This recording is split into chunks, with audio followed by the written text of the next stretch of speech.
d'accueillir Robert Barboucki qui va nous parler d'Exposome, un concept utile. Alors Robert Barboucki est directeur de recherche, toxicologue, biochimiste et directeur de l'équipe INSERM à Paris-Descartes. Il m'a dit, j'ai un peu discuté en lui demandant quel était le lien avec l'ISPED, parce que tout le monde a l'air de venir de l'ISPED. Il m'a dit que son lien était de cœur, avec de nombreuses personnes de l'ISPED et de nombreux travaux déjà faits ou en cours. Donc je vais lui laisser la parole pour vous parler d'Exposome. Oui, merci beaucoup. Bon, effectivement, je vais vous parler d'Exposome. Je vois bien que c'est une grande famille ici, mais il y a des familles recomposées aussi qui marchent très bien. Donc, voilà, donc je vais vous parler d'Exposome, mais avant de vous parler d'Exposome, vous savez, à l'ère de la génomique actuellement, certains ont pu penser que tout peut être expliqué finalement par la génomique. Donc laissez-moi vous faire une petite démonstration. Voici un petit ver qu'on appelle le nématode, donc petit ver avec des fonctions assez élémentaires, 20 000 gènes.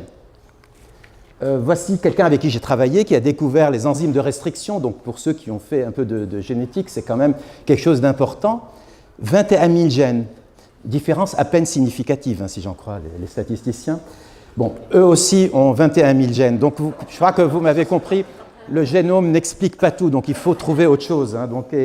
Et d'autant plus que dans le domaine, donc là un tableau de l'OMS, la pollution joue un rôle important dans le domaine donc, des maladies, notamment des maladies chroniques. Et à ce titre, donc, il faut s'intéresser à ce qu'on appelle l'exposome. Donc l'exposome, le terme revient à Chris Wilde, donc, qui dirigeait, je crois, on peut le dire, le cirque à Lyon, et qui s'est senti amené à proposer ce terme d'exposome parce que quand on parle de cancer et de génome, finalement, les choses étaient relativement bien établies, bien claires. En revanche, quand on parlait du reste, c'était un magma assez compliqué entre les comportements, les polluants, les infections, l'alimentation, etc. Donc, il a défini l'exposome comme étant l'ensemble des expositions qu'un individu peut subir sa vie entière. Donc, il y a une notion de temps aussi qui est importante, et c'est l'ensemble des expositions. Donc, c'est quelque chose d'assez large, avec une acception des expositions assez large. Ça comprend les stress chimiques, physiques, mais aussi les stress psychologiques, sociaux, etc. Et puis, d'autres ont eu des contributions, évidemment, à chaque fois dans le domaine. Donc, Rappaport et Smith, eux, ont vu ça plutôt sous l'angle chimique. Donc, pour eux, c'est surtout l'exposome chimique qu'on peut analyser, par exemple, dans le sang ou dans les urines. C'est surtout là-dessus qu'ils se sont focalisés, parce qu'ils estimaient que l'essentiel des expositions se traduisait d'une manière ou d'une autre par quelque chose qu'on peut détecter dans le sang. Et puis, Buck Lewis, qui est épidémiologiste, que vous connaissez certainement, donc elle a pris une vision beaucoup plus large de l'exposome. Donc là, les comportements, les différents stress de la vie entrent en jeu, et donc elle a plutôt insisté là-dessus. Et puis, il y a enfin ce qu'on appelle l'éco-exposome, qui vient d'un rapport du NRC, donc il y a quelques années, et qui est important parce que ça replace l'homme dans son environnement, et c'est quelque chose d'assez schématique, la source provenant, disons, de l'environnement, et qui va affecter un récepteur qui serait par exemple un organisme humain. Mais ce qui est intéressant dans ce schéma, c'est qu'il y a aussi un effet donc, de la réponse, c'est-à-dire de l'humain sur l'environnement, et donc il y a une interaction complète entre l'exposition venant de l'environnement et la situation humaine. Donc ça rappelle un peu One Health, mais c'est quand même important, ça a structuré cette notion. Donc il y a différentes acceptions de ce terme exposome avec quelque chose finalement d'assez large, d'où le titre. Est-ce qu'on peut en tirer quand même quelque chose d'utile? Alors c'est très large, on parle de différents stresseurs, je vous ai parlé, de la chimie jusqu'aux situations psychosociales, on parle de différents lieux, l'exposome c'est dans le lieu du travail ou à l'école ou dans la vie quotidienne, donc c'est quelque chose de sources extrêmement différentes, avec des effets qui peuvent affecter soit des effets très moléculaires, soit des effets très généraux, soit des effets populationnels quand on s'intéresse notamment aux aspects écologiques, et puis surtout le temps, à quelle étape, quand ça a lieu, quand est-ce que ces expositions ont lieu, quelles conséquences. Donc c'est tout ça, et cette notion de temps est vraiment fondamentale et a été donc apportée par l'exposome, mais elle a été aussi en résonance avec beaucoup d'autres concepts, par exemple le concept d'OAD. Je vous propose ici juste quelques mécanismes possibles d'un rôle du temps dans les expositions. Il y a différents types d'expositions. Il y a des expositions qui sont en fait continues. La pollution atmosphérique, on n'y peut rien, hein, c'est permanent, et donc c'est une exposition continue et qui produit ses effets au bout d'un certain temps. Il y a des expositions qui peuvent être limitées dans le temps. Par contre, elles persistent parce qu'il y a une source interne. En fait, par exemple, certains polluants vont aller dans le tissu adipeux et on transforme une exposition externe en une exposition interne venant de sources internes. Et puis, il y a des expositions qui modifient la programmation avec, par exemple, un mélange qui va affecter le fœtus et qui va avoir des effets beaucoup plus tard. Donc ça, c'est des effets de type DOAD, donc de type programmation sur le long terme. Mais ça peut être sous une forme beaucoup plus compliquée avec des expositions séquentielles, différentes et séquentielles. Et là, ça devient un peu compliqué à modéliser. Mais il y a tout ça, il faut tenir compte de tout ça quand on veut s'intéresser à ces questions-là. Il y a en Europe plusieurs projets qui s'intéressent à l'exposome. Donc Exposomix, ELIX et ILS, nous sommes nous impliqués dans ILS, mais je vais vous donner des petits snapshots sur chacun de ces projets qu'on connaît très bien. Et puis il y a un projet de biomonitoring très large, très ambitieux, qui se rapproche de l'exposome chimique. Puis il y a d'autres projets qui vont venir parce qu'il y a des appels qui vont venir là-dessus. Donc je vais illustrer quelques problématiques de l'exposome en prenant un exemple venant de chacun des projets. Donc le premier, c'est les différents outils que les études sur l'exposome ont finalement pu fournir. Et il y en a de nombreux, et c'est extrêmement utile. Ça vient d'une diapo de Hills. D'abord, il y a ce qu'on appelle les capteurs, hein, qu'on peut porter sur soi et qui peuvent capter de nos jours énormément de choses. Hein. Ça peut être, je sais pas, les particules, certains produits chimiques, les UV, les ondes, etc. Donc c'est quelque chose d'assez varié. Bien sûr, il y a tous les systèmes géographiques. Et donc ça, c'est quelque chose qui est en très très grand développement et on va donc vraiment voir ça arriver de plus en plus et c'est très utilisé et testé en tout cas dans ces programmes d'exposome. Il y a beaucoup de modélisation, en tout cas de la modélisation qui permet de deviner, de prédire un peu ce que donne une problématique environnementale, une contamination de l'eau ou de l'alimentation et un effet par exemple chez l'homme ou un effet sur des animaux aussi. Donc il y a de très gros travaux sur la modélisation. Et puis ensuite, on a des choses un peu plus habituelles, mais il y a beaucoup de omics hein, dans les programmes d'exposome.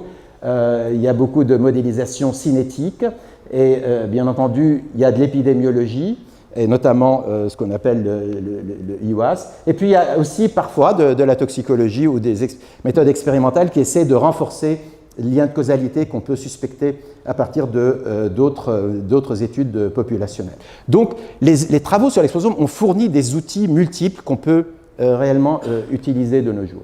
Et puis, ils ont fourni aussi des corrélations entre des expositions. Là, je ne parle que d'expositions chimiques et je prends le cas de ELIX qui a rapproché des cohortes mère-enfant, qui a étudié un ensemble de cohortes mère-enfant en Europe et qui a établi des corrélations entre les produits chimiques retrouvés dans le sang ou les urines, notamment des mères pendant la grossesse. Et on trouve quelque chose comme ça. En fait, les corrélations, c'est des corrélations un peu compliquées, mais en fait, le message ici est un peu particulier, c'est qu'en fait, on a beaucoup de corrélations avec la même famille de produits chimiques. Quand on est contaminé par un phtalate, on a plus de risque d'être contaminé par un autre phtalate. Et assez peu de corrélations, il y en a quand même, mais assez peu de corrélations entre des familles différentes. Enfin, c'est un résultat.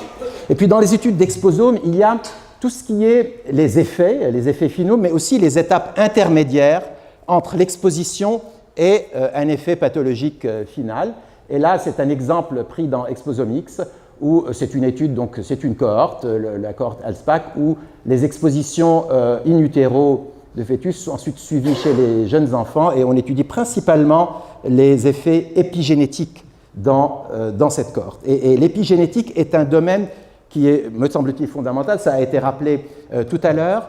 Lorsqu'on s'intéresse à des effets différés, à des effets de programmation, notamment exposition fœtale ou de jeunes enfants, et puis des effets qu'on voit apparaître beaucoup plus tard. Un des mécanismes possibles, ce n'est pas nécessairement d'ailleurs le seul, c'est le mécanisme épigénétique, et dans certains cas, assez rares, je dois dire, ça a été, disons, mis en évidence, donc soit dans des études épidémiologiques, soit dans des études expérimentales. J'ai cité ici un certain nombre d'expositions pour lesquelles on a pu impliquer ou proposer une implication des modes épigénétiques pour ces programmations. D'ailleurs, un des effets les plus clairs, c'est sur le tabac, finalement, malgré tout. Hein, donc c'est là que c'est quand même le plus clair, avec des effets de modification épigénétique qui peuvent perdurer longtemps et qui peuvent perdurer dans certains cas, même après l'arrêt de consommation de tabac. Et puis aussi, dans des cas comportementaux d'enfants maltraités, où on a retrouvé des traces épigénétiques de ce stress, en tout cas des corrélations avec ce stress. Et donc l'intérêt de l'épigénétique, c'est que ça peut avoir, les marques épigénétiques peuvent durer extrêmement longtemps, par exemple la méthylation, mais c'est vrai aussi pour d'autres marques comme les ARN par exemple, mais c'est potentiellement réversible. Est-ce que c'est cumulatif? Là, c'est quelque chose qui est en cours de travail. Il y a quelques arguments pour dire que les marques épigénétiques peuvent être spécifiques en fonction du stresseur, en fonction de l'agent stressant. Et il y a quelques informations. Et puis, ça peut être même dans certains cas spécifique en fonction du temps d'exposition. Ce qui fait que ça mérite vraiment d'être creusé pour apprendre beaucoup de choses.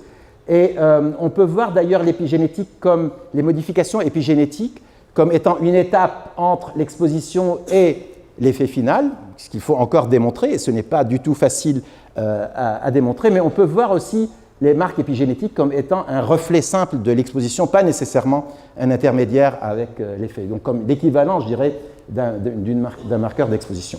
Donc c'est quelque chose qui est étudié dans plusieurs programmes sur l'exposome.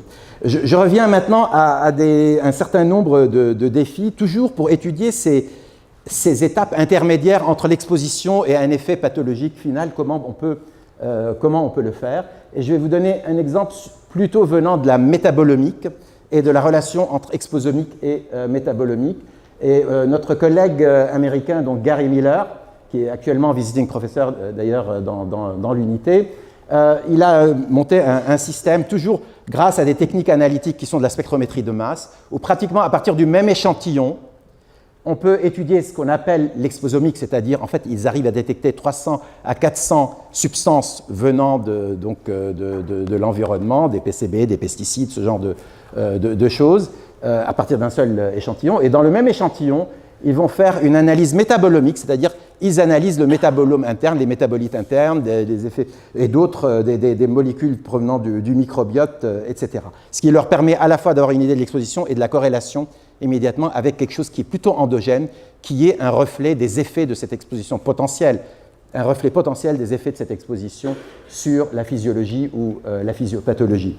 Et le rêve d'ailleurs des gens qui s'intéressent à l'exposome, j'ai parlé de génome au début, mais évidemment l'exposome c'est le complément du génome et les deux ensemble peuvent expliquer la régulation de ces voies biologiques et in fine influencer sur la santé, c'est que les progrès ont été extraordinaires dans le domaine du génome. On fait des génomes entiers, on détecte des SNP à n'en plus finir, alors que dans le domaine de l'exposome, si on détecte 200 ou 300 substances, c'est déjà véritablement très bien, mais le progrès des méthodologies est tel qu'on peut espérer monter un tout petit peu plus et commencer un peu à se rapprocher et détecter de plus en plus de composés provenant de l'environnement. On verra s'ils sont importants, tous ces composés, disons, à faible dose et qu'on va pouvoir détecter, mais disons ça, c'est le challenge un peu technologique de l'exposome.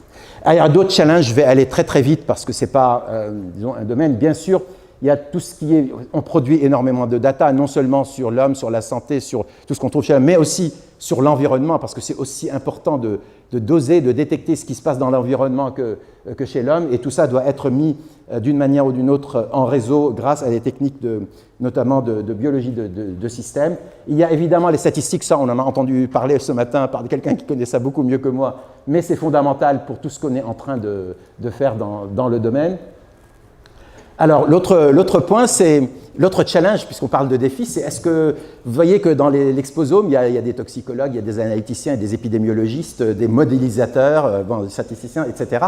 Tout ce monde-là doit interagir. Est-ce qu'on se comprend? Donc, je me suis amusé à juste prendre le terme interaction. Moi, quand vous me dites interaction, je vois tout de suite des voies biologiques qui interagissent entre elles. Quand on parle à un épidémiologiste, c'est certainement pas tout à fait la même chose. Et un statisticien, sans doute, a aussi une autre. Je ne sais pas si j'ai bon pour les deux derniers, mais enfin, en tout cas, pour un même terme, il y a évidemment des. Donc, il faut mettre ces gens-là. Et c'est l'intérêt peut-être de ces grands programmes un peu européens d'exposome, de mettre ensemble tout ce monde-là et qui essaie un tout petit peu de se comprendre.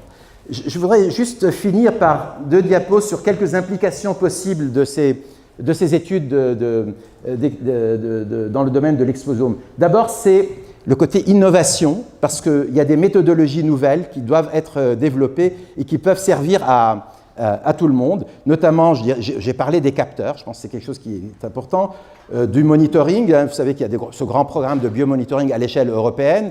C'est très important qu'on sache qu'est-ce qu'il y a en fait un peu dans le sang et qu'est-ce qu'on peut faire.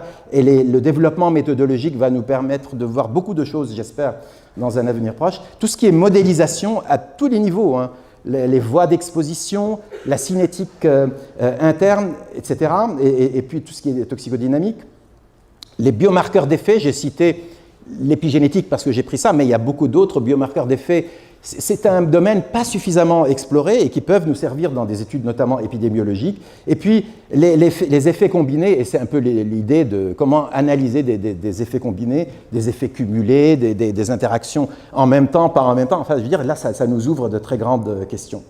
D'abord, et puis il y a aussi ce côté multifactoriel des pathologies que ça remet bien au premier plan et qui est quand même, je pense, une réalité. Et ça doit promouvoir, puisqu'on parle d'éducation aujourd'hui, une éducation donc, multidisciplinaire, on en a suffisamment parlé, mais c'est une bonne raison, je dirais, supplémentaire de le faire, cette affaire d'exposome. Et puis, il y a l'aspect santé publique. Ça peut avoir des conséquences en termes de réglementation, notamment pour certains produits toxiques. Vous savez que l'exposome, c'est la multiplicité, bon, c'est chimique, physique, ça, mais même à l'intérieur des produits chimiques, c'est essayer de réfléchir ce que ça donne d'avoir une exposition à plusieurs produits chimiques en même temps, donc l'effet des mélanges, des effets cocktails. Et ça, en termes de réglementation, c'est en train de rentrer. Hein. C'est quelque chose qui va changer la réglementation et les agences sont très, très conscientes de ça. Ça met aussi le point sur les populations vulnérables à cause de cette dimension, d'une part temporelle, développementale, mais aussi le fond génétique, les autres pathologies. On a entendu parler ce matin du fait que quand on a une pathologie, un stress supplémentaire va venir avoir des effets sans doute beaucoup plus significatifs, mais aussi la situation socio-économique et psychologique. Et puis, une autre manière d'avoir les messages de santé publique tenant compte à la fois, non seulement d'une pollution quand on parle de pollution, mais aussi, ou de nutrition quand on parle de nutrition, mais tenant compte à la fois d'un ensemble. Si je dois manger 5 fruits et légumes par jour, c'est très bien, mais si je ne dois pas manger de pesticides, il faut me dire comment. Donc voilà, c'est ce genre de choses que ça peut. Et puis, il y a je pense, des applications générales, populationnelles, de santé publique, mais il y a aussi, j'espère, des implications en termes plus individuels, presque cliniques, hein, donc, où toutes ces données, donc on a parlé de personnes un peu vulnérables parce qu'elles ont d'autres pathologies, mais avoir des détecteurs chez un asthmatique qui peuvent lui permettre de savoir quel est l'état disons, de l'atmosphère intérieure, par exemple, de l'air intérieur, c'est quelque chose, je dirais, de très important. Et je rappelle ici que, au fond, actuellement, quand on parle de médecine de précision, la plupart des gens comprennent thérapeutique, parce que c'est là-dessus que ça s'est basé, génétique et thérapeutique dans le domaine des cancers. Mais en réalité, quand on regarde la définition vraie, on parle de prévention. Et une prévention, je dirais, avec ces nouvelles techniques, j'espère que cette prévention va être un tout petit peu plus précise, fondée en tout cas sur des arguments peut-être plus précis qui permettent d'agir à la fois sur des recommandations populationnelles, mais aussi au niveau individuel, et c'est avec ça que je voudrais vous laisser, vous remercier de me donner l'occasion de parler ici.